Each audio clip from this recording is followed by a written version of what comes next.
इस तूफान और तबाही के बीच, कोरोना से हो रही मौतों के बीच बुरे वक्त में एक अच्छी खबर भी आई है। और अच्छी खबर यह है कि अब तक कोरोना के वायरस का कोई इलाज नहीं था, कोरोना की कोई दवा नहीं थी, हम सिर्फ वैक्सीन के भरोसे थे। लेकिन आज कोरोना की दवा मार्केट में आ गई। दुनिया में भारत ऐसा पहला मुल्क है जहां मरीजों को कोरोना की दवा मिल जाएगी। अब वैक्सीन के साथ साथ दवा के रूप में कोरोना से लड़ने का एक और हथियार मिल गया। आज defence research and development organisation, जिसे हम DRDO के नाम से जानते हैं, इसने डॉक्टर रेड्डी लैब के साथ मिलकर यह दवा बनाई और कोरोना की दवा हॉस्पिटल में पहुंचना आज से शुरू हो गई। मरीजों को दी जाने वाली दवा, इसका नाम है 2DG यानी 2-डिऑक्सी डी ग्लूकोज। यह पाउडर फॉर्म में है। हमारे देश में बनी इस स्वदेशी दवा को कुछ दिन पहले ही इमरजेंसी यूज की मंजूरी मिली है। आज दिल्ली में रक्षा मंत्री राजनाथ सिंह और स्वास्थ्य मंत्री डॉक्टर हर्षवर्धन ने इसे लॉन्च किया। फिलहाल इस दवा के 10,000 पैकेट्स दिल्ली के एम्स, AFMS और DRDO के हॉस्पिटल्स को दिए गए हैं। कुछ दिन बाद जब प्रोडक्शन बढ़ जाएगा तो फिर यह दूसरे राज्यों को भी दी जा सकेगी।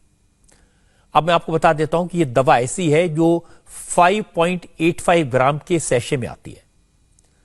इसे सुबह शाम दोनों वक्त कोरोना के जो इंफेक्टेड मरीज हैं उसको एक घोल की तरह लेना पड़ेगा, यानी 2 सैशे दिए जाएंगे। दावा तो किया गया है कि यह दवा कोरोना वायरस से इंफेक्टेड सेल्स पर सीधा काम करेगी। क्योंकि वायरस को रेप्लिकेट करने के लिए ग्लूकोज की जरूरत होती है। अगर उसे ग्लूकोज नहीं मिलता तो वह इनएक्टिव हो जाता है, निष्क्रिय पड़ जाता है।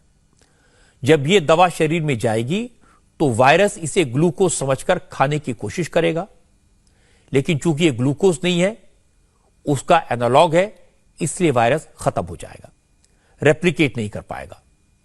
कहा तो यह भी जा रहा है कि दवा लेने के 3 दिन बाद 42% मरीजों को ऑक्सीजन की जरूरत नहीं पड़ेगी, और यह बड़ी बात है।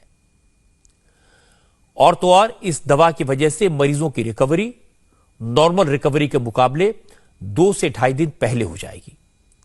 ट्रायल्स के दौरान 65 साल से ज्यादा उम्र के बुजुर्गों पर भी इस दवा का बेहतर असर दिखाई दिया। मैं आपको एक बार फिर से बता देता हूं कि फिलहाल इस दवा को इमरजेंसी यूज ऑथराइजेशन मिला है, यानी इमरजेंसी यूज की मंजूरी मिली है। फिलहाल एक हफ्ते में 10,000 पैकेट तैयार हो रहे हैं, लेकिन DRDO के चेयरमैन का कहना है कि जून में प्रोडक्शन कैपेसिटी 70 गुना तक बढ़ जाएगी। एक दिन में दवा की 1 लाख खुराक तक बनने लगेगी। The basic nature of this drug, the way it works is, it actually works on the cells which are affected by the virus. So it doesn't know what virus it is, but the virus infected cells generally behave the similar way of absorbing this material. So the moment they absorb this material and they become very inert and will not be able to further generate any more virus cells. So that's the principle. So it should be working for the other strains also, should be working. We are thinking it should go into daily, it should go into tens of thousands of sachets, and based on the demand we are even contemplating and telling the people that they may have to make 1 lakh sachets a day also. ये अच्छी बात है। Corona की दवा उन लोगों को बचाएगी जो कोरोना का शिकार हो चुके हैं। उनकी हिम्मत बढ़ेगी, उनकी ताकत बढ़ेगी, डर कम होगा। अब